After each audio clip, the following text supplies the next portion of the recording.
আসসালামু আলাইকুম। একটা কথা, 5ই আগস্টের পর থেকে আমরা যারা অভ্যুত্থানের পক্ষে শক্তি ছিলাম তারা অনেক শুনছি, কারণ 5ই আগস্ট পরবর্তী সময়ে আমাদের নতুন বাংলাদেশকে নিয়ে, পরিবর্তিত বাংলাদেশকে নিয়ে যে আকাশ চুম্বী স্বপ্ন ছিল, সেই জায়গায় অনেক পানির ছিটা, কাদার ছিটা, ঝড় তুফান সেগুলো যখন আসছে তখন আমরা শুনছি আসলে তোদের লাল স্বাধীনতা কেমন লাগে, তোরাই তো এই পরিস্থিতি নিয়ে এসেছিস।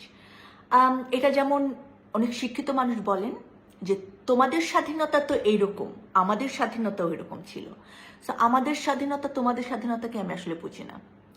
71 আমাদের রক্তে আছে বলে আমরা 24-এ ভয়েস রেজ করতে পেরেছি বাংলাদেশের মানুষের জন্য, যে আমার টাকায় কেনা গুলি যেমন 71-এ আমার উপর চলতে পারতো না, 24-এও সেটা চলতে পারে না। তাই 24-এর লাল স্বাধীনতা 71-এর লাল স্বাধীনতা থেকে আলাদা কিছু না, কিন্তু রক্তের বিনিময়, রক্তের রং সবসময় লাল। কিন্তু 24-এ একটু ডিজিটাল আমরা, সো প্রোফাইল হয়তো আমরা একটুখানি লাল করে একটা ভিজুয়াল রিপ্রেজেন্টেশন দেখিয়েছি।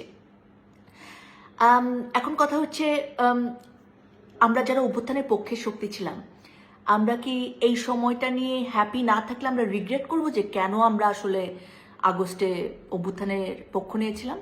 একদম না, একদমই রিগ্রেট করব না, কারণ সেটাও অন্যায় ছিল। এখন যদি অন্যায় হয় সেটার বিরুদ্ধে আমরা ভয়েস রেজ করবো। ইটস নট যে আমরা কোনো একটা সরকারকে বসানোর জন্য রাস্তায় নেমেছিলাম। আমি অনেক বন্ধু, আমার একটা বন্ধু আছে যে এইখানে আন্দোলন করার জন্য তাকে চাকরিচ্যুত করা হয়েছিল, কিন্তু ওই অভ্যুত্থানে সে চাকরি ছেড়ে দিয়ে ভয়েস রেজ করেছে, মাঠে থেকেছে, এবং এই সময় দাঁড়িয়ে সে একদম চুপ, কারণ তার নিশ্চয়ই অসহায় লাগে। এখন অনেক মানুষ অনেক কিছু বলতে পারেন, অনেকে এখনো নিজের মতাদর্শ নিয়ে ভয়েস রেজ করছেন, ওই সময় যেমন একতা ছিল এখনো থাকবে না। এবং আমরা যারা সত্যিকার অর্থে শুধুমাত্র মানুষের মুক্তির কথা ভেবেছি, শুধুমাত্র ভেবেছি মানুষের মর্যাদা থাকবে আমাদের বাংলাদেশে, আমাদের বাংলাদেশে আমাদের ভোটের অধিকার থাকবে, আমাদের বাংলাদেশের সরকার আমার কথা শুনবে, আমার কথা ম্যাটার করবে, আমার প্রাণ ম্যাটার করবে, তারা না এই কথাগুলো সবসময় বলবো। সেটা হাসিনার আমলে বলবো, বিএনপির আমল আসলে বিএনপির আমলে বলবো, ইউনূস সরকারের আমলে বলবো, সবসময় বলবো। So we don't regret.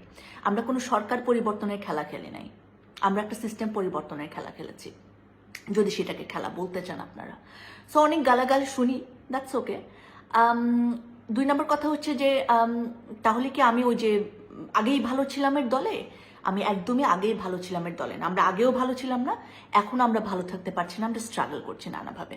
কারণ আমাদের বিক্ষিপ্ত শক্তি, আমরা এখন সবাইকে সর্বা ভাবছি, আমরা নিজেদেরকে এই আন্দোলনের, এই অভ্যুত্থানের সবচেয়ে বড় স্টেক হোল্ডার ভেবে ভাবছি যে আমি যে স্বপ্ন নিয়ে নেমেছিলাম এই স্বপ্নটা এস্টাবলিশ করতে হবে, বাট ইটস নট অ্যাকচুয়ালি।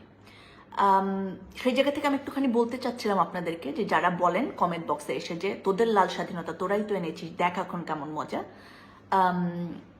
আমরা মানে এটা মনে রাখবেন, যারা আনতে পারে তারা আসলে সবসময় পরিবর্তনের জন্যই কথা বলে, ঠিক আছে? So it's about change, it's not about যে মানে এই সিচুয়েশনে আমি থাকতে চেয়েছি, আমি থাকতে চাইনি এই সিচুয়েশনে, আমি থাকতে চাইবো না। এবং আমি জানি আমার মতো অনেক মানুষ যারা এখন আবার ঘরে ঢুকে গিয়েছে 24 আগস্টের পরে, তারা আবার যে কোনো সময় তাদের ভয়েস রেজ করতে পারবে যে কোনো ধরনের মানুষের সাথে অন্যায়ের জন্য। Thank you.